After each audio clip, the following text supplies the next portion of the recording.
The wine glass was halfway to my lips when Dad clicked on the television, and my entire world shattered into a million pieces. I'm Cora Adkins, 32 years old, and until that moment, I thought I knew everything about my family. We were gathered for our monthly Sunday dinner at my parents' house in Connecticut, the same tradition we'd kept alive since I was 12. My sister Beth sat across from me, twirling her pasta and laughing at something Mom had said about the neighbors. Everything felt normal.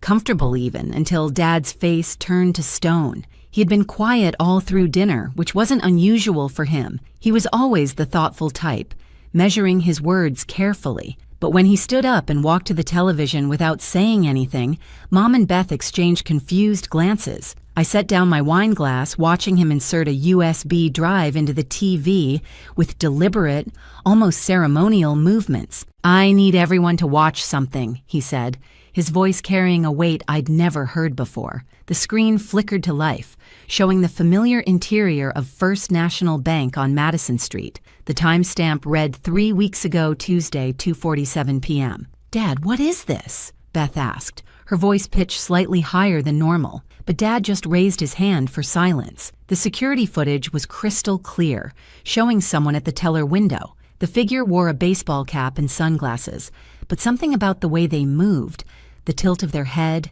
the gesture of tucking hair behind their ear, made my stomach drop. The teller counted out stack after stack of $100 bills. "That's our family emergency fund," Dad said quietly. $200,000, built up over 30 years. Your grandmother's life insurance, my bonuses, everything we saved for real catastrophe. He turned to look directly at me. "The account only you were supposed to have access to, Cora. The one you promised to protect." The person on screen turned slightly, adjusting their sunglasses, and in that moment, I saw it clearly. The birthmark on the neck, the way they favored their left hand, the nervous habit of touching their earlobe. My eyes shot to Beth, who had gone completely white, her wine glass slipping from her fingers and shattering on the hardwood floor. I started to say, but the words died in my throat, because the person on that screen looked exactly like me. Same height, same build, even wearing the jacket Beth had borrowed from my closet last month. But I knew with absolute certainty that I had never been to that bank, never touched that money. Mom stood up so fast her chair toppled backward. "Robert, what are you saying?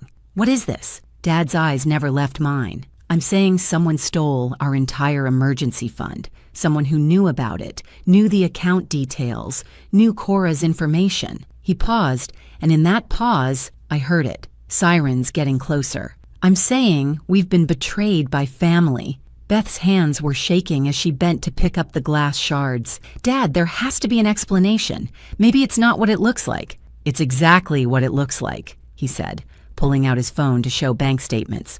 23 withdrawals over 3 weeks. Different branches, different times, but always just under the reporting limit. Professional, calculated. The doorbell rang, followed immediately by firm knocking. "Police, we need to speak with Cora Adkins." My legs felt like water. This wasn't just about money. This was about trust, about family, about everything I thought I knew crumbling around me. As I walked to the door, I caught Beth's reflection in the hallway mirror. The look on her face wasn't shock or confusion. It was guilt, pure and undeniable. "Beth," I whispered, turning back to her. "What did you do?" 3 weeks before that horrible Sunday dinner, life had seemed perfect. I'd just gotten promoted to senior accountant at Morrison & Associates.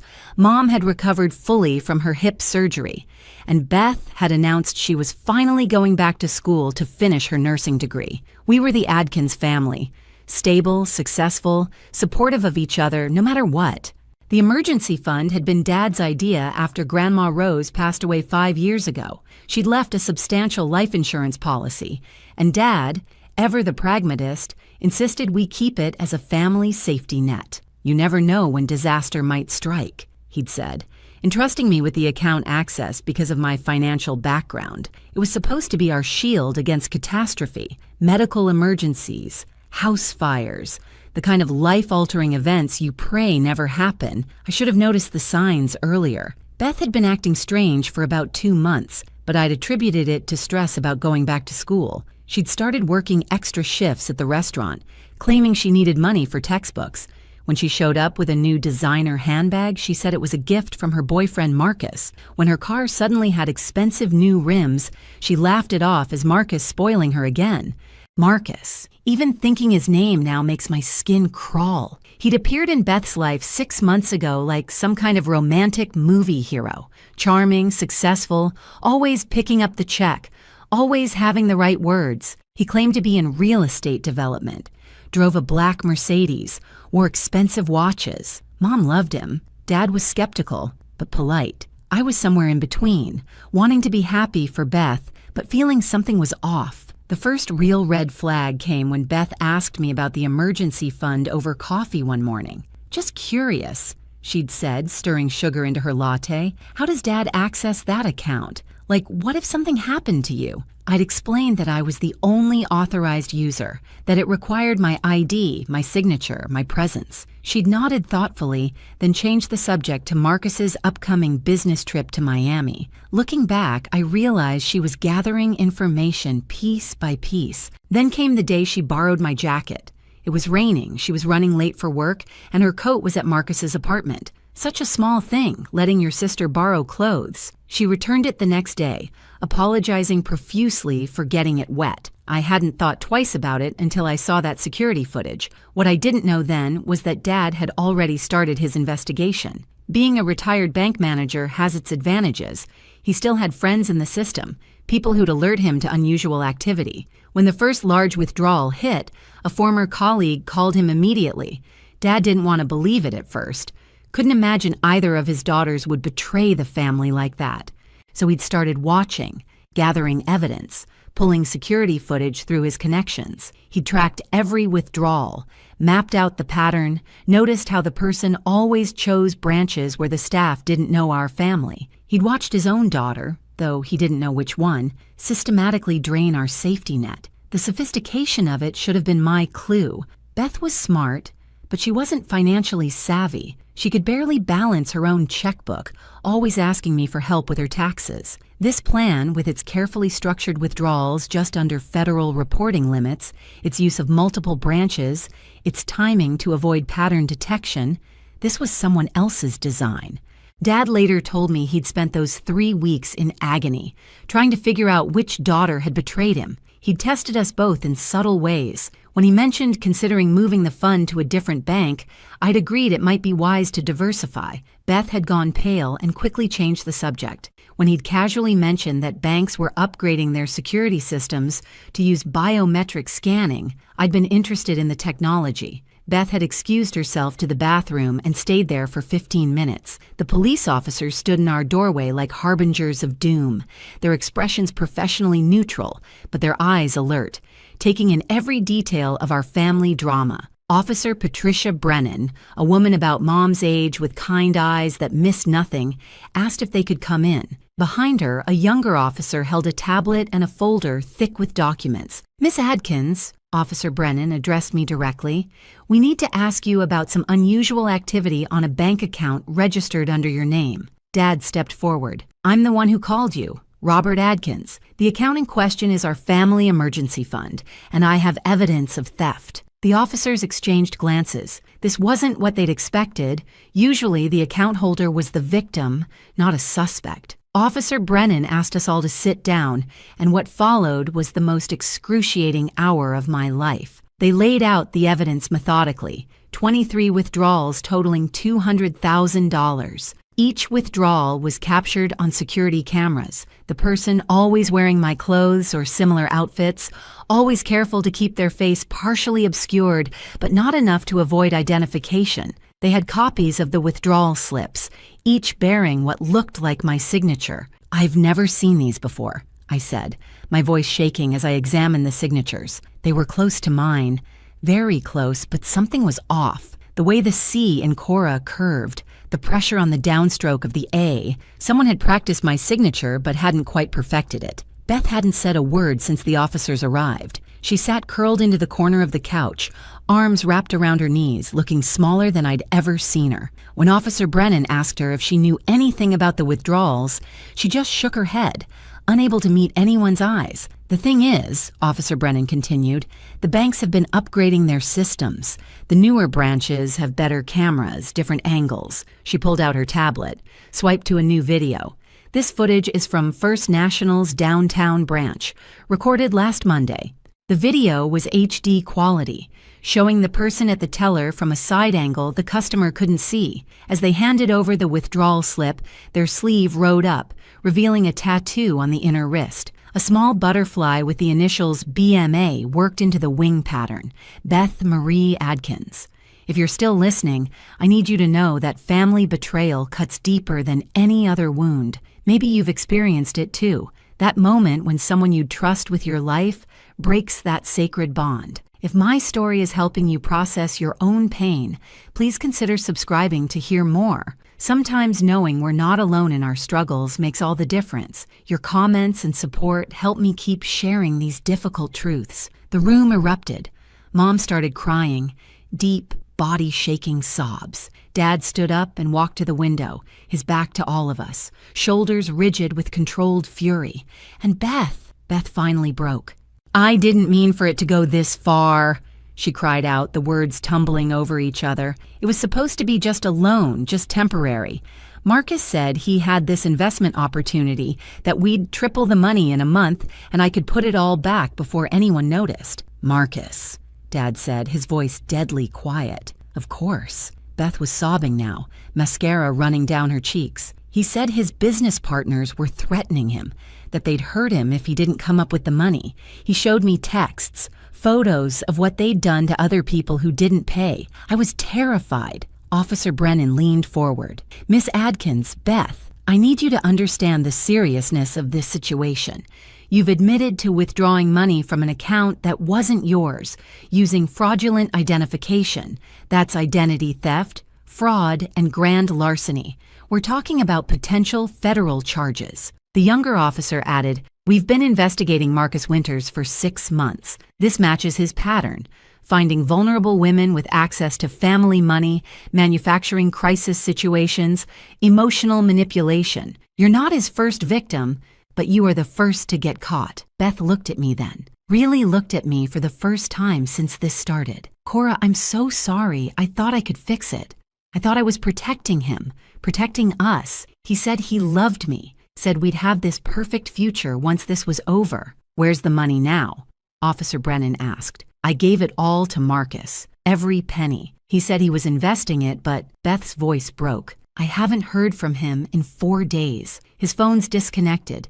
His apartment's empty. I went by yesterday and the landlord said he'd moved out in the middle of the night." The investigation that followed revealed a web of deception that went far deeper than any of us imagined. Officer Brennan, it turned out, had been building a case against Marcus Winters, whose real name was Mitchell Wierenski, for over a year. Beth wasn't his first victim, not even his third. She was number 7 in a string of what the FBI called romance fraud schemes that had netted him over $2 million across 5 states. As we sat in the police station the next morning, Officer Brennan laid out the full scope of Marcus's operation. He had a team, a woman who helped him scout victims through social media, a tech guy who created fake investment portfolios and business credentials, even a makeup artist who'd helped Beth disguise herself as me for the bank cameras. "The birthmark," I said suddenly, remembering the security footage. "I have a birthmark on my neck. How did they..." Beth's face crumbled. "Marcus had his friend do it. Said it was for a costume party that he wanted to surprise you with how much I could look like you. I was so stupid." The technical sophistication was staggering. They'd gathered information about me for months, my schedule, my habits, even my banking passwords through a keylogger Marcus had installed on Beth's laptop when she'd borrowed mine for homework. They knew I worked late on Tuesdays and Thursdays, that I never checked my bank statements mid-month, that I had a standing lunch date with Mom on Wednesdays that would keep me away from downtown during peak banking hours. But the most chilling revelation came when Officer Brennan showed us messages from Marcus's phone, which they'd recovered from a burner found in his abandoned apartment. The texts showed he'd been planning this from the moment he'd met Beth at that charity fundraiser 6 months ago. He'd known about our family's money before their first date. He'd researched us, found out about Grandma Rose's insurance policy through public probate records, identified Beth as the weak link through her social media posts about feeling inadequate next to her successful older sister. "I need to show you something," Beth said quietly, pulling out her phone with trembling hands. "I recorded some of our conversations. At first, it was because I wanted to replay them, to hear him say he loved me. But later I started feeling like something was wrong." She played a voice recording from 3 weeks ago. Marcus's smooth voice filled the room. "Baby, your sister won't even notice. She's got her big promotion, her perfect life. This is our chance to level the playing field. Don't you deserve to be happy too? Don't you deserve what she has?" Another recording from 2 weeks ago. "If you don't do this, they'll kill me, Beth. Is that what you want? You want to explain to your family how you let me die because you wouldn't help? Because you cared more about their money than my life?" And the last one, recorded just 5 days ago. "Stop calling me. It's done. You did great, baby. Give me a few more days to flip the investment and we'll be set. Trust me. Have I ever lied to you?" Dad's knuckles were white as he gripped the edge of the table. He studied us. He found our weakness and exploited it. Officer Brennan nodded. That's his pattern. He finds families with money, identifies the most emotionally vulnerable member, usually someone who feels overshadowed or underappreciated, and builds an elaborate fantasy around them. The crisis is always manufactured. The threat's always fake. But by the time victims realize it, the money's gone. "But we can get it back, right?" Mom asked desperately. "If you catch him." The silence that followed told us everything. Marcus, Mitchell, was probably already in another state, another identity, stalking another family. The money had likely been converted to cryptocurrency and scattered across dozens of untraceable accounts within hours of Beth handing it over. "There's something else," Officer Brennan said, her voice gentler now. "We found evidence on his computer of surveillance on your family. Photos, schedules, recordings. Beth, he had you wear a wire sometimes, didn't he? Said it was to protect you both?" Beth nodded miserably. "He said if anything went wrong, we'd need evidence that I was coerced. He was building a case to frame you entirely if he got caught, make you the mastermind, him the unwitting accomplice. We found draft emails from your account that he wrote but never sent, discussing the plan as if it was your idea." The full weight of the betrayal hit Beth then. She'd lost more than money.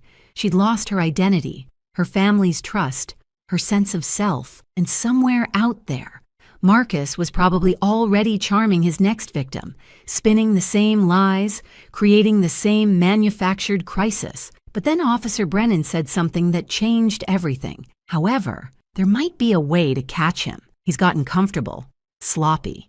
He's used the same MO too many times. And Beth, you have something none of his other victims had. "What's that?"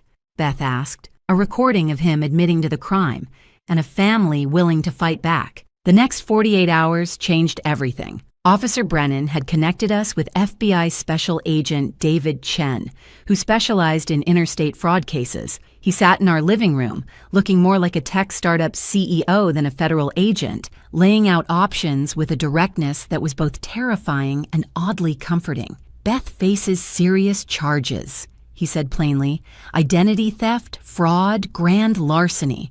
We're talking 5 to 10 years federal prison time." Mom gasped, reaching for Dad's hand. "However," Agent Chen continued, "if she cooperates fully, helps us catch Mitchell Wierenski, and testifies against him, we might be able to work out a deal. Probation, community service, restitution payments." The decision tore our family apart and put it back together in the span of a single evening. Dad wanted Beth to face the full consequences. Tough love, he called it. Mom couldn't bear the thought of her daughter in prison. And me? I was angry, furious even. But looking at Beth's hollow eyes, seeing how completely she'd been destroyed by this man's manipulation, I knew what we had to do. "We help catch him," I said firmly. "We're family. We fix this together." That's when Agent Chen revealed something that made my blood run cold. They'd been monitoring Marcus's patterns, and he was already working a new target. A widow in Philadelphia named Sandra Morrison, whose husband had left her a $3 million life insurance policy. He'd met her at a grief support group just 2 weeks ago, already playing the role of a caring, wounded soul who understood her pain. "We can't let him do this to someone else," Beth said, her voice stronger than it had been in days. "I'll do whatever it takes." The plan was ambitious. Marcus had made one crucial mistake. He'd given Beth an emergency contact number, a phone he claimed was for absolute emergencies only. The FBI traced it to a burner phone that was still active, though he rarely turned it on. But when he did, usually once every 3 days for about 10 minutes, he checked messages. Beth would send him a message that would make him come back, not asking him to return, which would raise suspicions, but warning him that she was about to be arrested and might have to tell the police everything. She'd say she'd hidden some of the money, keeping it as insurance, and she needed to give it to him before the cops found it. "He'll know it's a trap," Beth worried. "No," Agent Chen said. "He'll think you're panicking, making stupid decisions. That's what he expects from you. To be weak, frightened, dependent on him. We're going to use his arrogance against him." I spent hours coaching Beth on what to say, how to sound desperate but not suspicious. We practiced until her voice carried just the right amount of fear and devotion. Meanwhile, the FBI was setting up surveillance at 3 possible meeting spots, places Marcus had taken Beth before, locations he'd feel safe. The message Beth finally sent was perfect in its simplicity. "They know about the money. Dad hired investigators, found a bank I didn't tell you about, put $50K there just in case. Can't let them find it. Please, one last time. Garden Street parking garage, level 3, tomorrow 8 p.m. If you ever love me, please. After this, I'll never contact you again.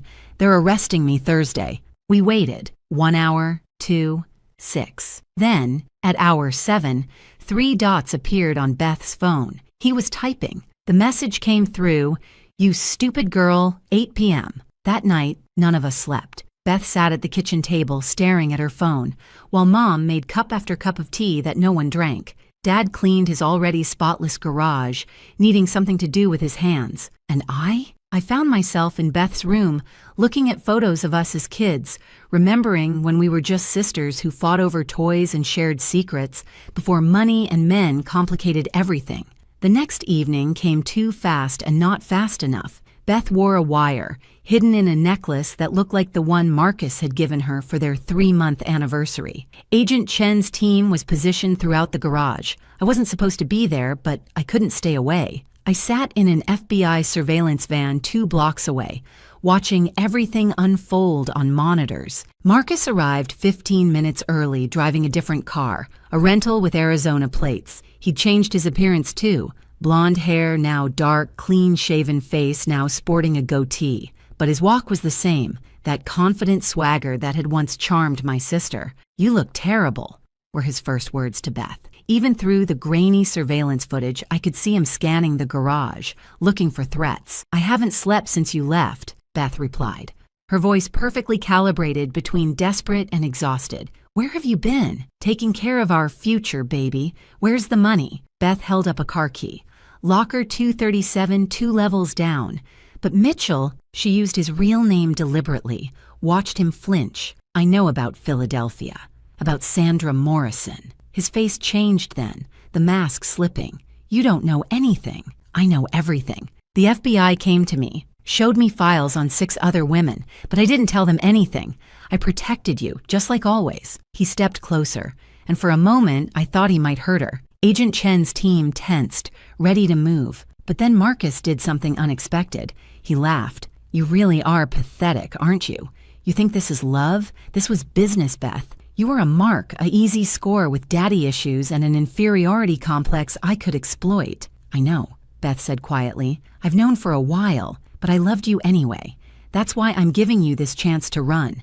Take the money and go. Don't come back." He grabbed the key from her hand. "Finally, something smart from you." As he turned to leave, Beth said the code phrase that would signal the FBI to move. "I hope you find peace." The arrest was swift and decisive. Marcus tried to run but found every exit blocked. He dropped to his knees in the middle of the garage, and in that moment all his confidence evaporated. He looked like what he was, a small, desperate con man who'd finally run out of cons. The full scope of Marcus's operation unraveled over the following weeks like a cheap sweater. With his laptop seized and his network exposed, the FBI uncovered a massive fraud ring spanning 7 states. But the real shock came when they found his trophy files, detailed records of every con, every victim, every dollar stolen, like a serial killer, keeping souvenirs. Beth's case was file number 43. Agent Chen let us review parts of Marcus's notes about our family,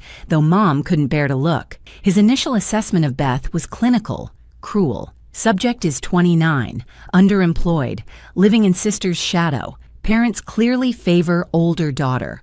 Strong candidate for emotional manipulation. Estimated take 150, 300 KI based on probate records. But as the weeks had progressed, his notes changed. Beth had been more resistant than expected, asking questions, wanting to meet his business partners, suggesting alternatives to taking the family money. He'd had to escalate his tactics, introduce the threat narrative earlier than planned, even involve his team to make the threats seem real. You fought him more than you realized, Agent Chen told Beth. Most victims gave in within 6 weeks. You held out for 3 months. He had to work for this one. The FBI had set up a brilliant sting operation. The locker Beth had mentioned contained marked bills and a tracking device. More importantly, they'd found Marcus's real identity through an old arrest record from Nevada. Mitchell Warensky was actually Michael Warren Kowalski, a former insurance adjuster who'd learned exactly how much money grieving families received and decided he wanted his share. Sandra Morrison, the widow in Philadelphia, agreed to help after learning she was being targeted. She wore a wire to their next date, where Marcus was already laying groundwork about his sick mother needing experimental treatment. The recording of him using the exact same phrases he'd used on Beth, "You're different from other women. I've never felt this connection before. My mother would have loved you," was painful to hear. During the trial preparation, more victims came forward. Jennifer from Austin, who'd lost her divorce settlement. Maria from Chicago, whose father's inheritance disappeared. Ashley from Seattle, who'd emptied her children's college funds. Each woman told the same story. A charming man who understood their pain, a crisis that needed immediate action, money that vanished along with him. But the most dramatic moment came when Marcus's partner, the woman who'd helped scout victims, flipped on him for immunity. Diane Frost was a former actress who'd met Marcus when he'd conned her dying grandmother. Instead of turning him in, she joined him, becoming his scout and sometime accomplice. She provided receipts, recordings, even videos of Marcus laughing about his stupid marks and planning his next score. He called it therapeutic theft, Diane testified, said these women needed to learn they couldn't trust everyone, that he was doing them a favor by teaching them a lesson. He'd actually get angry if anyone suggested the victims were truly hurt, insisted they were all rich anyway, that they'd be fine. Our family attended every day of the trial. Beth testified for 3 hours, detailing the manipulation, the lies, the gradual erosion of her self-worth, until giving him the money seemed like the only way to save everyone. When the prosecutor asked why she'd stolen from her own family, she broke down. Because he made me believe they didn't really love me anyway, that I was the disappointment, the failure. He said taking the money was just making official what everyone already knew, that I didn't deserve to be part of a successful family. And after years of feeling like I wasn't good enough, part of me believed him. That testimony led to something unexpected. 3 jurors approached the prosecutor during a break,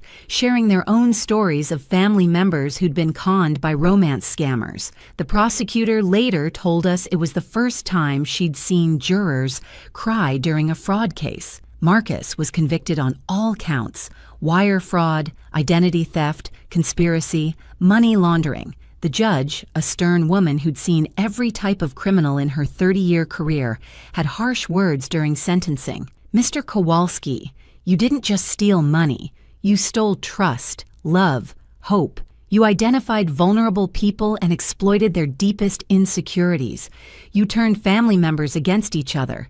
This court sentences you to 25 years federal prison, with no possibility of early release." As they led him away, Marcus turned to look at Beth one last time. I expected to see hatred or anger in his eyes. Instead, there was nothing, just the empty stare of a man who'd never felt a genuine emotion in his life. The months following Marcus's conviction were harder than the trial itself. The adrenaline of catching him had worn off, leaving us to face the wreckage he'd left behind. $200,000 doesn't just disappear without consequences. Dad had to come out of retirement, taking a consulting position at his old bank. At 65, he was working 50-hour weeks again, his dreams of traveling with Mom indefinitely postponed. Mom sold her beloved grandmother's jewelry collection, pieces she'd planned to pass down to Beth and me. The house needed a new roof that year. That fund was gone. Mom's planned knee surgery, postponed indefinitely. Beth's legal troubles were far from over. Though the federal prosecutor had recommended leniency, the state had its own charges. She pled guilty to identity theft and fraud, receiving 5 years probation, 2,000 hours of community service, and was ordered to pay restitution, $50,000 over 10 years.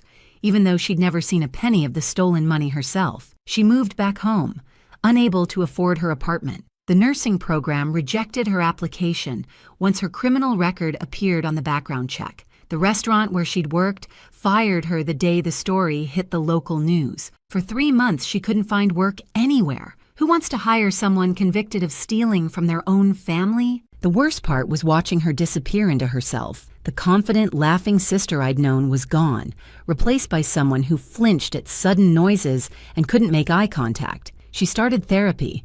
But healing from that level of manipulation takes time. Time we couldn't get back, trust that couldn't be instantly restored. Our extended family chose sides. Dad's brother called Beth a disgrace, said she should have gotten jail time. Mom's sister accused us of being too harsh, claimed we'd driven Beth into Marcus's arms by making her feel inadequate. Thanksgiving that year was just the 4 of us, eating Chinese takeout because nobody had the energy to pretend everything was normal. I struggled with my own anger. Some days I'd see Beth helping Mom with dishes, looking so broken, and my heart would ache for her. Other days, I'd remember standing in that police station being accused of theft, watching Dad's retirement disappear, and the rage would burn so hot I couldn't be in the same room as her. The turning point came in February, 5 months after the trial. I came home from work to find Beth in the garage, going through old boxes.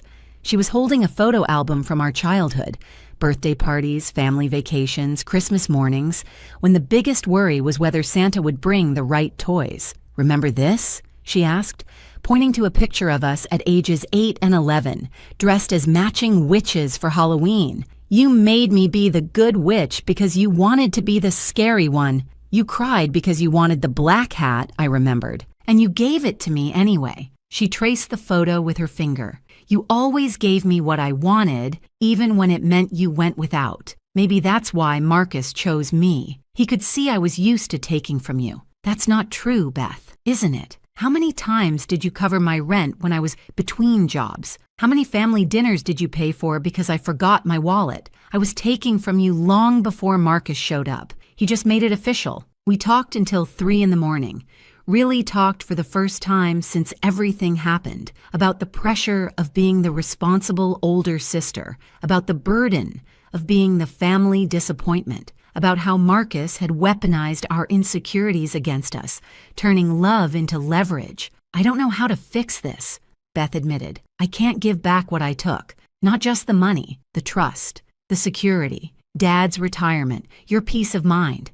How do I make restitution for that?" I didn't have an answer then, but over the following weeks, Beth found her own way. She took a job at a crisis hotline, specifically working with fraud victims. She couldn't use her real name, of course, but under the alias Sarah, she spent nights talking to people who'd lost everything to scammers, using her experience to help them understand they weren't stupid or weak, just human. She started attending fraud victim support groups, first as a participant, then as a speaker. Her story, our story, became a cautionary tale that saved others. 3 women came forward saying Beth's testimony had given them the courage to report their own romance scammers. An elderly man said her speech helped him recognize the warning signs when a grandson called needing emergency money. One evening, I found her writing letters, dozens of them, all addressed to Marcus's other victims. "They deserve to know someone understands," she explained, "that someone else fell for the same lies, believed the same promises. They need to know it wasn't their fault." Some victims wrote back, Jennifer from Austin said Beth's letter was the first time she'd felt understood since losing her money. Maria from Chicago shared that she'd attempted suicide after Marcus disappeared, but Beth's words reminded her that surviving was its own form of victory. It's been 18 months now since Dad turned on that television and our world imploded. 18 months of therapy, family counseling, legal battles, and slow, painful healing. We're not the same family we were before. We never will be. But maybe that's not entirely a bad thing. The financial recovery has been gradual. The FBI recovered exactly $0 of our stolen money, but the Victims' Compensation Fund eventually paid out $30,000. Dad's consulting work has been extended for another 2 years, and he's discovered he actually enjoys mentoring young bankers. Mom started selling her quilts online, turning a hobby into a small but steady income stream. Every dollar helps. Beth lives in a small studio apartment now, 5 blocks from our parents' house. She works full-time at a nonprofit that helps fraud victims navigate the legal system, making barely above minimum wage, but finding purpose in the work. In the evenings, she studies for her paralegal certification online, determined to understand the law that both prosecuted and protected her. She's paid back $12,000 so far, every payment accompanied by a handwritten note to Dad, detailing how many hours she worked for that money. Dad saves every note in a folder marked redemption, though he thinks we don't know about it. Our relationship is complicated but real. We have coffee every Saturday morning, a new tradition that started as court-ordered family therapy homework and evolved into something we both need. Some Saturdays, we laugh about old memories. Others, we sit in silence, the weight of everything between us. But we show up. That's what matters. The surprise revelation came 6 months ago when Dad finally admitted he'd known more than he'd let on. He'd actually discovered the theft 2 weeks before that Sunday dinner, but had spent that time investigating, making sure he had the complete picture before confronting us. "I needed to know if you were in on it together," he admitted to me one evening. "If both my daughters had conspired against me, those were the worst 2 weeks of my life, suspecting you both, trusting neither. Why didn't you just ask me? Because if you were involved, you'd lie. And if you weren't, you'd try to protect Beth." I needed the truth more than I needed comfort. He'd also done something else during those 2 weeks, hidden away $50,000 from another account, moving it somewhere even I didn't have access to. Insurance, he called it. I learned my lesson about keeping all our eggs in one basket. That hidden money became the down payment on keeping our family home when Mom's medical bills started piling up. Dad's foresight, born from paranoia and pain, ended up saving us from complete financial ruin. The most unexpected development came last month. Sandra Morrison, the widow Marcus had been targeting when we caught him, reached out to our family. She'd followed the trial, watched Beth testify, and been moved by our story. As a therapist specializing in trauma recovery, she offered to counsel Beth pro bono. "Survivors helping survivors," she called it. "Your daughter's bravery saved me from losing everything. This is how I pay it forward." Their sessions have transformed Beth in ways our family therapy never could. There's something about talking to someone who was almost in your shoes, who Marcus had marked as his next victim, that creates a unique understanding. Sandra doesn't minimize what Beth did, but she also doesn't let her drown in shame. "Shame keeps you stuck," I overheard Sandra telling Beth once. "Guilt can motivate change, but shame just paralyzes. You're not a bad person who did a bad thing. You're a person who made terrible choices under extraordinary manipulation. Now you get to choose who you become next." Last week, something remarkable happened. A young woman called the Fraud Victim Hotline where Beth volunteers, crying about a boyfriend who needed money for his mother's cancer treatment. Beth recognized the pattern immediately. The urgency, the emotional manipulation, the isolation from family who wouldn't understand. Beth spent 3 hours on the phone with her, gently walking her through the red flags, sharing her own story, helping her see the truth. The next day, the woman called back. She'd confronted the boyfriend, who'd immediately disappeared. Her family's savings, $40,000, were safe. "You saved them," Beth's supervisor told her. "Your story, your pain, saved an entire family from going through what yours did." Beth called me crying after that shift, the first happy tears I'd seen from her in 2 years. Maybe this is why it happened to me, she said, so I could stop it from happening to others. I don't believe everything happens for a reason. That's too neat, too clean for the mess Marcus left behind. But I do believe we can create meaning from our pain, purpose from our mistakes. Beth made a terrible decision that cost our family everything, but she's spending every day trying to balance that ledger, one saved family at a time. The money's gone. We've accepted that. Dad will work until he's 70. Mom's traveling dreams are reduced to day trips. My own savings were depleted covering family expenses during the worst months. But we're still here, still a family, still showing up for each other even when it's hard, especially when it's hard. Marcus is serving his 25 years in federal prison. He's tried to appeal twice, both times denied. Diane Frost, his accomplice, served 6 months and now works with the FBI to identify romance scammers. She sent Beth a letter once, apologizing for her role, explaining how Marcus had destroyed her life too before recruiting her. Beth never responded, but she kept the letter. Evidence that monsters can reform, she called it. The truth about trust is that once broken, it's never quite the same when repaired. It's like a vase that's been shattered and glued back together, functional, possibly even beautiful, but you can always see the cracks if you look closely enough. Our family is that vase now, held together by forgiveness and determination rather than naive faith. But here's what I've learned. Sometimes the repaired version is stronger than the original. We don't trust blindly anymore. We ask questions, verify stories, protect ourselves while still choosing to love. Beth says she'll never trust another romantic partner the way she trusted Marcus. And maybe that's not a bad thing. That kind of blind trust is dangerous. The trust she's building now, with us, with herself, is earned through actions, not words. Every family has that story, that defining moment when everything changed. Ours involved $200,000, a con man, and a sister who lost herself so completely she betrayed everyone who loved her. But it's also a story of redemption, of choosing family even when they've given you every reason not to, of finding strength in the broken places.